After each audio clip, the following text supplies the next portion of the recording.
nan ñu dimbali rek lu ñu gën a mën a dimbali rek loolu du doyul quoi nan ñu gën a dimbali bu baax a baax sàmm sunu mag ñi ak xale yi. non c'est compliqué ah.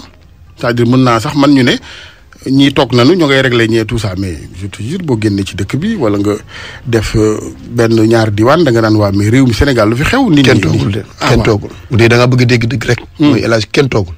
mais loolu nag c'est pas normal. nit ñi moom ñu ngi gën a yokk seen i activité te ba tey ñu ngi foog ni wala ñu ngi xeeb li nga xam ni moom mooy li ne ci biim réew li ne ci àdduna quoi.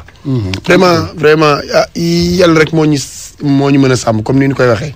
âge nag ñun ñi nga xam ne ay animateur la ñu xam na li nga xam ni moo nekkoon suñu temps rawatina ak weeru koor gi ñi la tàmmoon di jox suukaru koor ak yooyu yow léegi fi ñu toll nii ban sensibilisation ngay def pour ñoom kon ñun mënatuñoo dem. ay contact ak yooyu di éviter. waaw ban sensibilisation. xam nga yaay directeur bi yaay suñu kilifa mënatuñoo dem. xam nga am na ku ne ma de sax xam naa dafa laa biir rek waa ji nee na même oustaz yi il faut que état bi xalaat vraiment les religieux nañ leen accompagner parce que moment bi daan nañ ci for dara ak ñun ñi bul ne boo nee traite day nduru rek ñoom loolu leen tax a jóg non non c'est-à-dire que nit buy def dara ca mu baax ci penc mi loolu ndax di teg nit ñi ci yoonu siraatal mustaqim di loolu dafay tàggat am penc ñu xalaat leen animateurs yi comme bu dit ministre de la culture mu ngi fi dégg ngeen ko sànq ak Babacar Fall et cetera donc bu ñu mënee rek ndimbal moom ndegam temps normal la ko ñëpp soxla woon waxuma la ak temps wu corona mais faut pas en abuser ñi nga xam ne pour woyaan la woon nag dañ leen di bàyyi seen i géer état mënut a lijjanti loolu